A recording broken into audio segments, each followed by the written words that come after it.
நான் ரீசெண்டாக நடந்த நார்வே செஸ் டோர்னமெண்ட்டில் வின் பண்ணியிருந்தேன். ஸோ அதுக்காக நம்ம சிஎம் சார் கூப்பிட்டுருந்தாங்க மீட் பண்ணுறதுக்கு. ஸோ மீட் பண்ணோம் அண்ட் கேம் கூட விளையாண்டோம். ஸோ அது வந்து ஒரு சர்ப்ரைசிங்கான மூமெண்ட், நான் எதிர்பார்க்கல. பட் சாரே வந்து போர்டு எடுத்துகிட்டு வர சொல்லி நாங்கள் ஒரு கேமும் ப்ளே பண்ணியிருந்தோம். ஸோ அது ரொம்ப சந்தோஷமாக இருந்துச்சு. அண்ட் மீட் பண்ணி பேசினாங்க. ஸோ சந்தோஷமாக இருக்கு. ஏன்னா உடனே வந்து லைக் டோர்னமெண்ட் இப்போ தான் முடிஞ்சது, உடனே மீட் பண்ணி பேசுறது வந்து நல்ல சப்போர்ட். நீங்கள் ஏதாவது கோரிக்கை ஏதாவது வச்சிங்களா? நான் எதுவும் கோரிக்கை வைக்கல. பட் அவங்க கேஷ் இன்சென்டிவும் கொடுத்துருந்தாங்க. ஸோ அது நல்ல ஒரு ஊக்கமாக இருக்கு. ஒரு ரொம்ப டஃப் இயர் இருந்தது ஆஃப்டர் த கேண்டிடேட்ஸ் 1 இயர். அப்புறம் இப்போ நீங்கள் வந்து நார்வே செஸ் 2 முறை மேக்னஸ் வின் பண்ணியிருக்கீங்க. இந்த ஒரே கிளாசிக்கலில் 2 கேம் வின் பண்ணிருக்கீங்க. உங்களோட ப்ரொக்ரெஷன் எப்படி பார்க்குறீங்க, especially after candidates? I think game quality wise நல்லா தான் பண்ணிட்டு இருந்தேன். பட் ஆனால் அதுக்கான ரிசல்ட் வரல.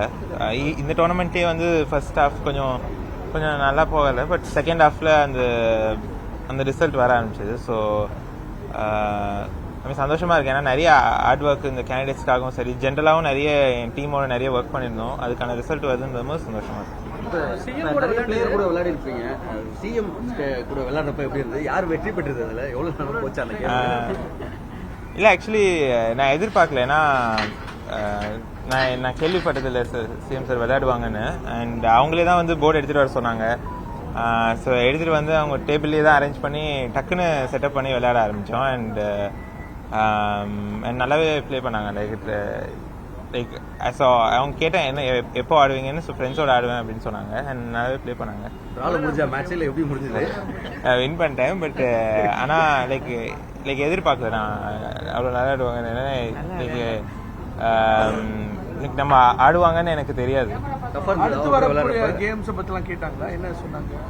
ஜெனரலாக இந்த டோர்னமெண்ட் வின் பண்ண ட்ராஃபி காட்டினேன். ஸோ அதை பற்றி ஜெனரலாக நாங்கள் பேசுவோம். எப்படி ஃப்ரீயாக இருக்கா அவங்க கூட விளையாடுறப்ப, சிஎம் கூட விளையாடுறப்ப? எவ்வளோ நேரம் போச்சு அந்த கேம் டைம்?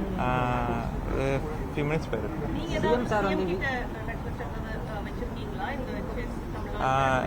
நான் எதுவும் ரெக்வஸ்ட் வைக்கிறேன்.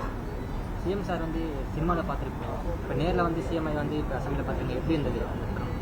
நான் பார்க்கும்போது சிஎம் சாராக தான் பார்த்தேன். ஸோ சீஃப் மினிஸ்டர் தான். கேஷ் இன்சென்டிவ் கொடுத்துருக்காங்க. 50 lakhs கேஷ் இன்சென்டிவ் கொடுத்துருக்காங்க. அண்ட் ஓகே, இந்த ஆப்பர்ச்சுனிட்டியில் லைக் ஜென்ரலாக வந்து ஸ்போர்ட்ஸ்க்கு வந்து நிறைய சப்போர்ட் கிடைக்குது. ஸோ அதுக்கெல்லாமும் தேங்க்ஸ் சொல்லிக்கிறேன். முன்பை விட இப்போ தமிழ்நாட்டில் எப்படி இருக்குது செஸ்ஸோடைய வளர்ச்சின்னு பார்க்குறீங்க? ஜென்ரலாகவே அது இப்போ வந்து நல்ல சப்போர்ட் இருக்குது. எஸ்டிஐடிலேருந்தும் சரி, இப்போ எலைட் ஸ்கீமில் நான் இருக்கேன். எல்லா டாப் நம்ம தமிழ்நாட்டில் இருக்கவங்க எல்லாருமே இருக்கோம். ஸோ அதில் வந்து நல்ல சப்போர்ட் கிடைக்குது. ஸோ சந்தோஷமாக இருக்கு. ஏன்னா ப்ளஸ் செஸ்க்கு வந்து நல்ல ரெக்கக்னிஷன் இருக்குன்றதை பார்க்கும்போது செஸ் பிளேயராக சந்தோஷமாக இருக்குது.